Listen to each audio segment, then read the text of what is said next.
Hello and welcome to the Bill Douglas Cinema Museum podcast series on item histories. For this series, we'll be taking a look at items from the Bill Douglas Cinema Museum, which is located on the University of Exeter campus.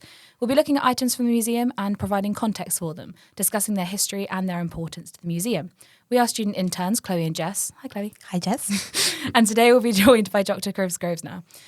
Chris is an academic at the University of Exeter, specialising in multiple areas of film history, including silent film, exhibition studies, and more recently, the research of contemporary film trends in the 21st century. So today we'll be discussing the rise of the blockbuster and the impact on wider society. Welcome, Chris. Thank you so much for joining us. Hi, it's really nice to be here. Great. So first question, broadly speaking, what are some of the most impactful film franchises of the last few decades, and how does this relate to blockbusters?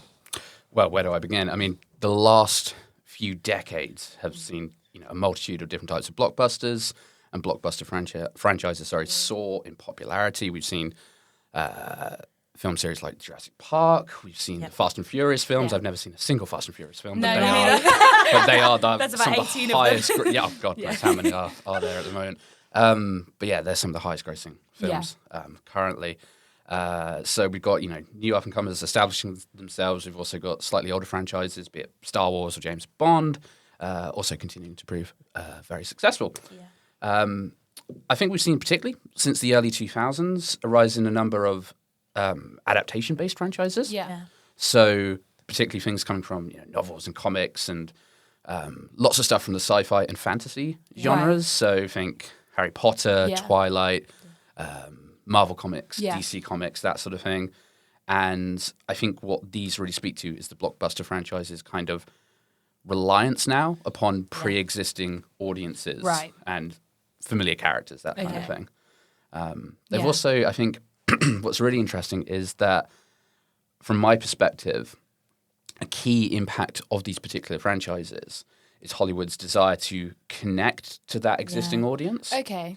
So having an already established property and then adapting it effectively. Right. So, think Harry Potter and then post-Harry Potter, all of these YA young adult properties, be it Twilight, Divergent, Hunger Games, Maze Runner, the list could go on. So true. Interesting. Yeah. So the items that we chose for this discussion are two pieces of merchandise, which we've got on the desk here. It's an ET action figure and a Player Sound ET phone book.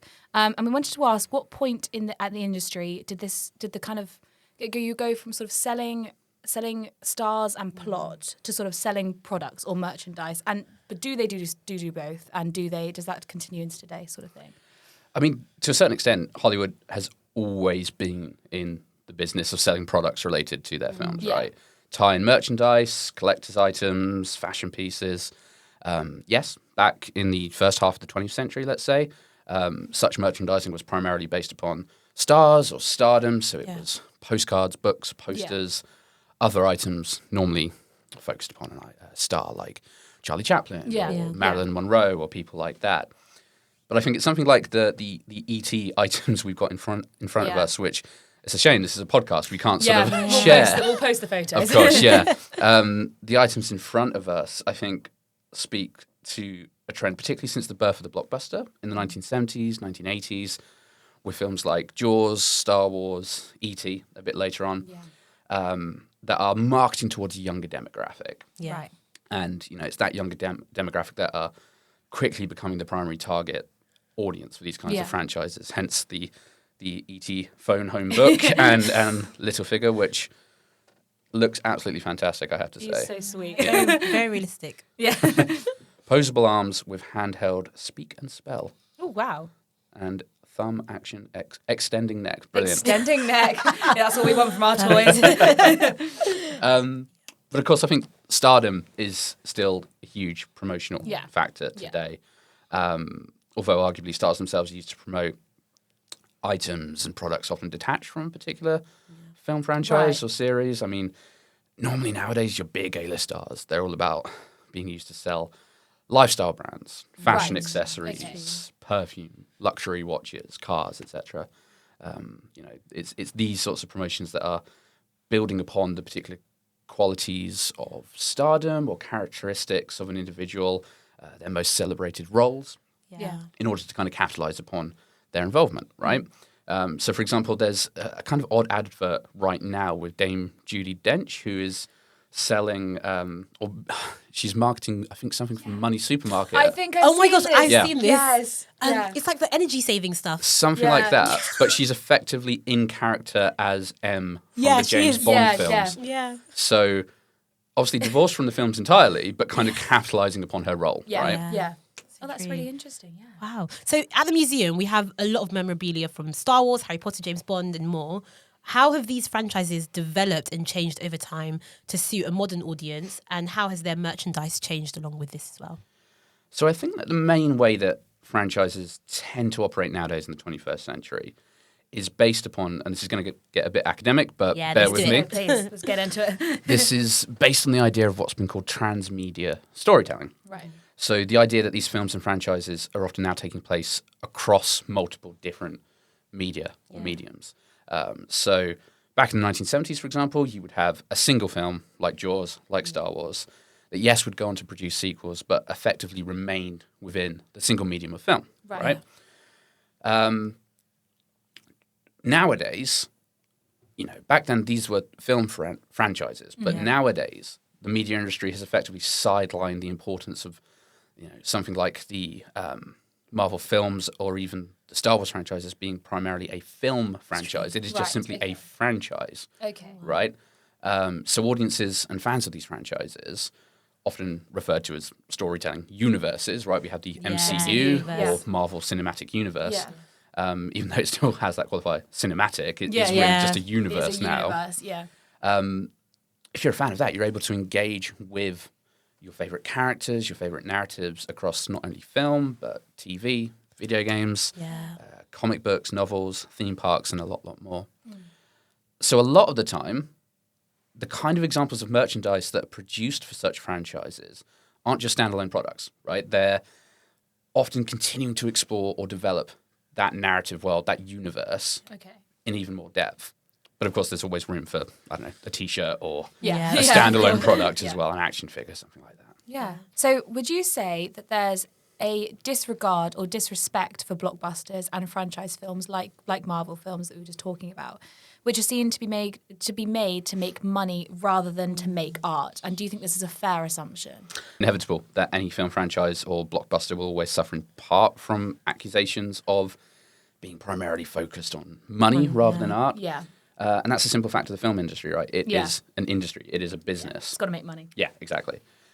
Looking to merchandise and tie-in products, such as, for example, the ET phone, we can't help but sort of conceptualize something like that as just a kind of gimmicky money A kid's toy, yeah. tie-in.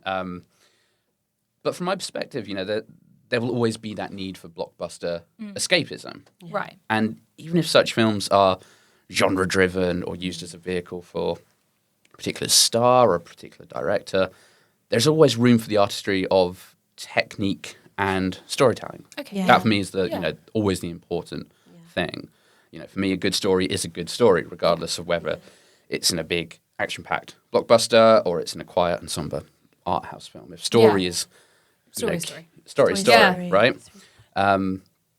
So without these big franchises as well, we also wouldn't be able to have the kind of lower budget, independent art house films because in part, those indie features are often funded by profits made by bigger blockbusters and Absolutely. franchises. So I think it's always a kind of a balancing act, right?